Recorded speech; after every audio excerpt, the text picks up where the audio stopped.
Bonjour à tous, j'espère que vous allez bien. On se retrouve aujourd'hui pour la fin du bilan février Tapal. Donc je vous ai mis la première partie avec les 11 premières lectures que j'avais faites sur la première moitié du mois. Et aujourd'hui je vous présente la suite donc qui boucle au passage mes lectures de février. Alors autant dans la première moitié du mois de février j'ai lu 11 livres en 14 jours, autant dans la deuxième je me suis un petit peu calmée et pour le coup j'ai lu 6 livres. Ce qui est quand même déjà pas mal. Ce qui fait que pendant le mois de février, sur le février Tapal, j'ai lu 17 livres, dont 2 qui faisaient plus de 400 pages. Donc c'est plutôt pas mal pour le challenge. J'ai pas réussi à lire les 28 que j'avais prévu, mais je suis plutôt contente. En plus j'ai lu aussi un livre en bêta lecture, mais dont je peux pas vous parler parce qu'il sort pas tout de suite. Je peux juste déjà vous annoncer d'avance que ça a été un énorme coup de cœur et que j'ai hâte qu'il sorte pour pouvoir vous en reparler. Voilà, à part vous faire du teasing, là je peux rien faire d'autre, donc je ne peux pas vous en parler tout de suite et je ne le fais pas compter non plus dans mon challenge. Voilà, donc tout ça était inutile pour vous, c'est pas grave. Alors sur les 6 derniers livres que j'ai lus au mois de février, il y a eu vraiment des opposés, des trucs qui avaient vraiment rien à voir les uns avec les autres. Et autant des lectures que j'ai beaucoup aimées et d'autres qui m'ont laissé très perplexe. Donc c'est parti, je vous montre ces 6 livres. Le premier, il s'agit de Pas de femme parfaite s'il vous plaît, lettres de profonde superficialité de Jane Austen. Donc on est sur le même format que les lettres de Virginia Woolf, Mary Shelley et Emily Dickinson que je vous ai déjà présenté. C'est le deuxième recueil de lettres de Jane Austen que je lis. J'en avais lu un autre il y a pas si longtemps que ça, peut-être un an ou deux, enfin non je dirais, que j'avais vraiment beaucoup aimé.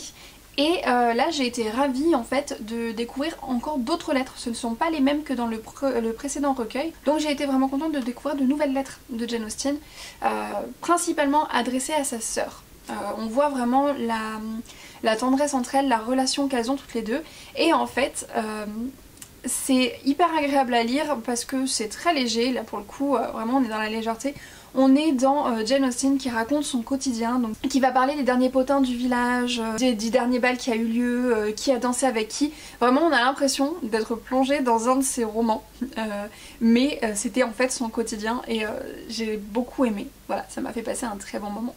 Et ça explique le sous-titre lettres de profonde superficialité, c'est parce que ici on ne s'attarde pas sur les lettres dans lesquelles elle parlait de son écriture, de ses romans, de ses idées, tout ce genre de choses sont laissées de côté dans ce recueil. Ce n'est pas là-dessus qu'on se concentre, mais vraiment sur son quotidien et les petites choses superficielles qu'elle racontait à ses proches. Ensuite j'ai lu Les Chroniques d'Oakwood dans l'ombre de la demoiselle de Marianne Stern. Donc celui-ci est un recueil de nouvelles qui se passe dans le même univers que Béni soit vos entrailles, que j'ai lu il y a quelques temps et que j'avais vraiment beaucoup aimé. Et j'ai adoré retrouver la plume et l'univers. Le fait de l'avoir lu après Béni soit vos entrailles alors qu'il a été écrit avant m'a un petit peu perturbée je pense, parce que du coup tout le long j'essayais de resituer les événements les uns par rapport aux autres et de retracer une chronologie, de retracer des informations qui n'étaient pas forcément évidentes, ce qui est plutôt normal puisque c'est pas du tout le but de ce recueil et que voilà, ça n'a pas été écrit au même moment, ça n'a pas été écrit dans le but d'être vraiment lu ensemble, c'est juste que ça se passe dans le même univers, mais voilà, on n'est pas censé chercher le détail et aller chercher vraiment les liens entre. Donc c'est vrai qu'une partie de mon esprit était focalisée là-dessus pendant ma lecture, mais tout le reste était focalisé sur ce village d'Oakwood et tout ce qui s'y passe. On a un peu l'impression que c'est un Sunnydale, hein, donc avec une bouche de l'enfer en dessous, il manque juste une chasseuse de vampires, à la place on a des sorcières. Comme le premier, c'est très sombre, c'est parfois très cru. Il y a de la violence, du sang, des meurtres, ce genre de choses. Donc c'est pas une lecture super légère qu'on va lire juste avant de s'endormir. Et en même temps, c'est pas le genre de lecture qui va non plus donner des cauchemars. Donc on peut quand même le lire avant de dormir. C'est pas très logique ce que je dis. Ce que je veux dire, ce que j'essaye de dire, c'est que on est dans un univers sombre, dans une écriture un peu glauque. Et en même temps, ça reste léger et ça se lit tout seul. Et ces nouvelles donc sont plus ou moins liées les unes aux autres. Il y a vraiment le fait que ça se passe au même endroit et que ça se passe sur plusieurs générations, donc on va avoir des liens qui vont se faire. Et j'ai beaucoup aimé ça, pouvoir retrouver les personnages d'une nouvelle sur l'autre, alors pas forcément sur des nouvelles qui se suivent, mais de les retrouver un petit peu plus loin dans le livre, j'ai beaucoup aimé. Ensuite j'ai lu Ayoka de Henri Troyat, que j'ai énormément aimé. C'est un livre qui est tout petit, que j'ai dans ma bibliothèque depuis super longtemps. Oh, il pleut.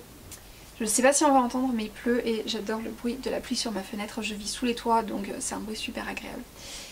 Pour en revenir à Henri Troyat, c'est un récit en grande partie autobiographique et on va suivre un adolescent, donc Ayoka, qui est en fait d'origine russe. Ses parents ont fui la Russie quand lui-même était très jeune parce que c'était des Russes blancs, donc ils ont dû fuir au moment de la Révolution et ils ont été accueillis en France. Et du coup Ayoka a vécu une grande partie de sa vie en France, il est scolarisé au lycée français.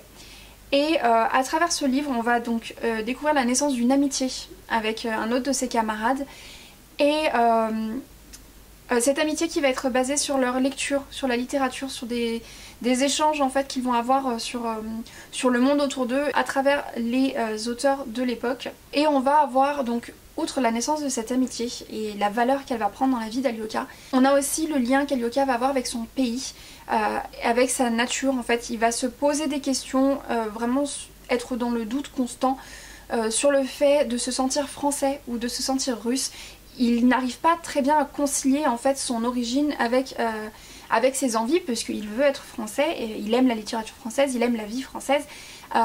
Donc il voudrait être français et en même temps il ne sait pas comment le faire sans renier ses valeurs russes qui sont différentes et qui tiennent à cœur à ses parents. On a donc un jeune immigré à l'adolescence en pleine recherche de ses valeurs profondes et de qui il est et qui il veut être en étant à cheval sur deux pays dans son cœur. On a aussi cette belle histoire d'amitié et j'ai vraiment passé un excellent moment. J'ai trouvé ça très intéressant, le questionnement qu'Ayoka peut avoir et la manière dont il se fabrique en fait, dont il se construit au travers des rencontres qu'il a, au travers des livres qu'il fait et au travers de l'histoire avec un grand H, puisqu'il y a des événements en Russie qui se passent à ce moment-là, de même qu'il y en a d'autres qui se passent en France. Donc voilà, on voit sa construction à travers deux pays, à travers deux identités qu'il essaye de concilier et à travers cette amitié. Donc c'est un récit qui se passe dans l'entre-deux-guerres et qui m'a beaucoup touchée et que j'ai trouvé très intéressant. Ensuite j'ai fait un grand écart, j'ai lu Fantomette et le brigand de Georges Chollet. Donc ce livre je l'ai dans ma bibliothèque depuis que je suis enfant. Je l'ai peut-être lu quand j'étais plus jeune mais je m'en rappelais absolument pas, donc du coup j'avais envie de le relire pour me dire que c'est bon, j'ai lu le dernier Fantomette que j'ai dans ma bibliothèque, c'est le seul que j'ai. C'est court, c'est simple, ça va de rebondissement en rebondissement. J'ai aimé suivre l'enquête avec Fantomette et avec ses acolytes dont j'ai perdu le nom mais ils ont tous des noms un peu bizarres. Voilà, ça se lit bien, c'est pas mal, j'ai passé un bon moment, mais qui a été gâché par le fait que on est dans les clichés au plus haut point, notamment avec les deux amis de Fantomette, donc, qui s'appellent Ficelle et Boulotte. Et comme on s'en doute, Ficelle est grande et mince, et Boulotte est petite et bouboule. Et la seule chose qui l'intéresse, c'est de manger. Voilà, j'ai trouvé que là on avait des clichés qui servaient à rien et qui m'ont dérangée. Alors je garde en mémoire le fait que ça a été écrit il y a sacré bout de temps. Voilà, je lis la première édition date de 1968. Donc voilà, à l'époque, les clichés comme ça dans ce genre de livre, c'était normal. Mais en le lisant aujourd'hui, en 2021, forcément, ça m'a agacée. Voilà. J'ai trouvé ça super dommage qu'il y ait ça et que... Enfin, c'est complètement inutile en fait. Donc tant pis. Mais voilà, c'est du Fantomette, c'est un moment nostalgie. J'ai ensuite lu Ma dernière liberté de Jean-Marie Laurent, donc c'est le journal d'une mort décidée. Je ne sais pas du tout comment ce livre est atterri dans ma bibliothèque. Je crois que c'est mon père qui me l'a donné, mais c'est très flou. Ça a été une lecture compliquée, ça a été une lecture difficile pour moi, donc c'est une lecture qui va traiter de l'euthanasie. Et ça a été difficile, alors pas uniquement parce que le sujet est lourd, parce qu'effectivement parler d'euthanasie et de mort décidée c'est quelque chose d'assez lourd, d'assez compliqué, d'assez pour lequel je suis très peu informée, mais ce qui a été compliqué pour moi dans le livre, ça n'a pas été tellement le côté émotionnel, ça a été l'auteur. Ce qui est difficile à dire, hein, puisque c'est son journal dans lequel il exprime ses derniers mois de vie, donc voilà, j'ai eu du mal. Alors déjà, dans un premier temps, il fait énormément référence au livre autobiographique qu'il a écrit et publié avant celui-ci, donc a priori ça aurait été beaucoup plus intéressant pour moi de lire l'autre livre avant, parce que il m'a manqué beaucoup de choses. Celui-ci, ça semble vraiment juste être là pour compléter le premier, qui est vraiment donc son autobiographie et en quelque sorte son manifeste de pourquoi est-ce qu'il demande à être euthanasié, pourquoi est-ce qu'il demande à ce qu'on l'aide à mourir. Là il revient pas dans le détail, il le réexplique pas, mais il fait un point sur où il en est dans son combat. Donc ça se passe en Belgique. Au moment où il a écrit ce livre, ce n'était toujours pas légal. Soit dit en passant, je ne sais toujours pas si c'est légal actuellement. Honnêtement, je me suis pas renseignée, je suis pas au courant. Donc je saurais pas dire. Ce livre m'a un peu ouvert les yeux sur la question à laquelle je ne m'étais pas vraiment intéressée jusque-là.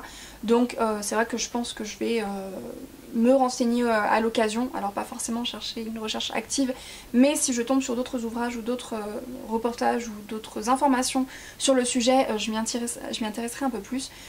Donc ça a cet avantage-là. Par contre, ça a été une lecture compliquée parce que la personnalité de l'auteur m'a posé problème, notamment dans son rapport avec les femmes. Il aime les femmes, il a le droit, hein, c'est son droit, il n'y a pas de souci. Mais il a une manière de l'exprimer qui...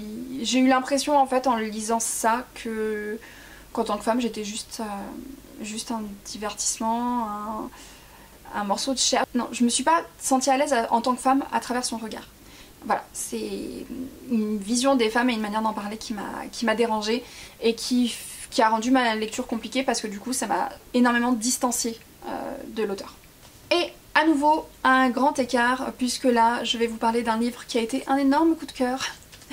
Il s'agit de Becoming de Michelle Obama. Donc on est encore une fois sur une autobiographie, mais cette fois de Michelle Obama, donc la première dame des États-Unis pendant 8 ans. Alors pour ma part je l'ai lu en anglais, et à la fois sur papier et aussi en audiobook, puisque j'ai découvert que l'audiobook était lu par Michelle Obama, et il faut le dire, ça ajoute énormément d'émotions, énormément de poids à ce qu'elle dit, puisqu'on a son intonation, on a ses émotions, on a sa manière de dire les choses à l'oral, et ça apporte un plus au livre, je trouve, et ça m'a réconciliée avec les audiobooks. Et donc le livre est divisé en 3 parties, donc Becoming Me, Becoming Us and Becoming More, donc devenir moi, devenir nous et devenir plus.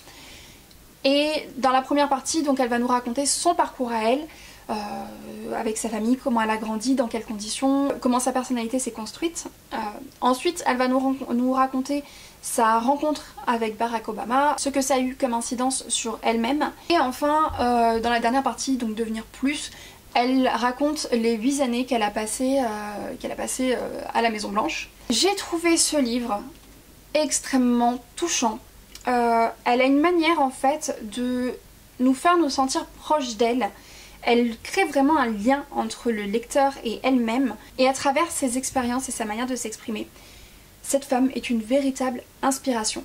Elle m'a impressionnée et en même temps, elle m'a dit à chaque page que son parcours était exceptionnel, mais qu'elle-même ne l'était pas, et donc que ce qu'elle avait vécu, ce qu'elle a été capable de faire, et ben si je veux, je peux le faire aussi, que en gros, je peux réaliser mes rêves. Elle a vraiment cette manière de parvenir à toucher son lectorat et à transmettre énormément alors d'inspiration, de bienveillance, de force. Voilà, elle transmet énormément et j'ai été prise dans ma lecture. J'adore Michelle Obama. Je la connaissais à travers les médias, à travers certaines choses. J'avais déjà une image positive d'elle, c'est vrai. Mais là, ce livre m'a vraiment permis de me rapprocher d'elle, entre guillemets, de mieux la connaître, de mieux connaître ses aspirations, comment elle en arrivait là, vraiment son caractère, ses faiblesses aussi, en plus de ses forces. Elle parle de sa famille, elle parle du milieu dans lequel elle a grandi, et à quel point son milieu familial a fait toute la différence pour elle, puisque en fait elle a grandi avec une famille qui lui a toujours dit qu'elle pouvait faire ce qu'elle voulait, qu'elle n'était pas limitée par sa race ou par son genre. Donc elle est allée contre les limitations que la société a pu lui mettre, parce que sa famille était là pour enlever ses limites en fait. Et à travers ce livre, eh bien, elle essaye de nous transmettre ça en fait, de nous enlever les limitations que l'on pourrait avoir aussi nous dans nos vies. Et voilà, nous ouvrir des portes et nous dire allez-y, foncez quoi. J'ai beaucoup aimé les anecdotes qu'elle raconte dedans. J'ai passé un bon moment, j'ai ri, j'ai pleuré, elle a réussi à me faire pleurer à plusieurs reprises. J'ai été touchée non seulement par son propre destin, sa propre vie, mais aussi celui de tout un pays. Quand elle en parle, elle nous emporte dedans. Elle parle aussi évidemment de racisme, de ce que c'est que d'être une personne noire, une personne de couleur aux États-Unis, mais soit dit en passant, ça vaut en France aussi et ailleurs. Elle raconte vraiment ce que c'est d'être noire dans un pays blanc. Elle parle du racisme, elle parle aussi de classe sociale. Et elle explique l'impact que ça a eu dans sa vie et comment ça l'a menée là où elle a été, l'importance que ça a pour elle et surtout à quel point ça l'a poussée à vouloir faire changer les choses et aider les gens de couleur à sortir de ces cases dans lesquelles on les a mis, mais sans non plus aller accuser l'homme blanc, sans non plus culpabiliser qui que ce soit. Elle raconte vraiment son vécu et la situation, elle donne quelques chiffres, quelques statistiques, mais c'est pas ça le plus important. Le plus important c'est vraiment ce sur quoi elle insiste, ce n'est pas les chiffres, ce ne sont pas les statistiques, c'est le ressenti, c'est le vécu, c'est l'expérience qu'elle a pu avoir, ainsi que les personnes autour d'elle. Et ça m'a particulièrement touchée. En résumé, parce que je pourrais en parler pendant des heures, mais en résumé, cette femme est une véritable inspiration. C'est un livre de motivation et d'inspiration. Voilà. Vraiment, si vous avez l'occasion, lisez-le. En plus, il y a aussi un documentaire qui est sorti sur Netflix que j'ai vu après. D'ailleurs, il vaut mieux le voir après, selon moi, parce que c'est sur sa tournée à la sortie du livre. Donc il y a beaucoup de références à ce qu'il y a dans le livre. J'ai beaucoup aimé le documentaire aussi, qui complète bien. Et si j'ai bien compris, elle sort une nouvelle version, ou elle vient de sortir une nouvelle version de ce livre, mais réadaptée, je pense, dans l'écriture ou dans certains chapitres, je ne sais pas, mais pour les plus jeunes. Donc du coup, je pense que ça s'adresse plus aux collégiens, lycéens et collégiennes, lycéennes. Donc plus abordable pour ceux qui auraient peur que ça ne le soit pas. Mais honnêtement, voilà, moi je l'ai trouvé très très abordable. En plus, je l'ai lu en anglais.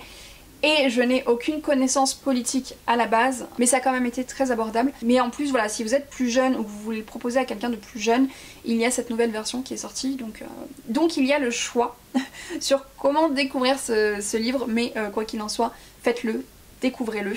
Donc en français, il est traduit par Devenir, tout simplement. Donc allez-y, foncez. Si vous ne devez retenir qu'un seul livre de tous les livres que j'ai présentés sur le challenge février Tapal, c'est celui-ci. Allez-y. Et c'était le dernier livre que j'avais à vous présenter sur ces lectures du mois de février. N'hésitez pas à me dire si vous en avez lu certains, si certains vous font envie. Dites-moi tout ça en commentaire. Sur ce, je vous souhaite à tous de très bonnes lectures et je vous dis à très bientôt.